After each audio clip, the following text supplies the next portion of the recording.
आप देख रहे हैं क्राइम डाउन न्यूज़ HD। खबर शामिल करते हैं हाफिजाबाद से हमारे नुमाइंदे मजहर वड़ाइच की रिपोर्ट के मुताबिक टीम सायरा अफजल तारड़ के मेम्बरान महर खादम हुसैन, मोहम्मद कासम तारड़, गुलाम मुर्तज़ा जोया, एडवोकेट हाफिज शबीर अहमद हाफिज, उमर हयात गिल, राना मोहम्मद नवाज और मीडिया कोआर्डिनेटर वहजाद हसन मुगल ने गवर्नमेंट टेक्निकल कॉलेज कोलू तारड़ का दौरा किया।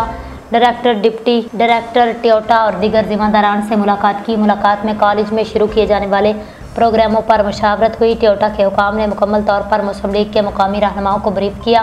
कोलू तारड़ और मुरहिक्का इलाकों के तालिब इल्मों, नौजवानों की दिलचस्पी और इलाके की ज़रूरत के मुताबिक प्रोग्राम शुरू करने पर जोर दिया।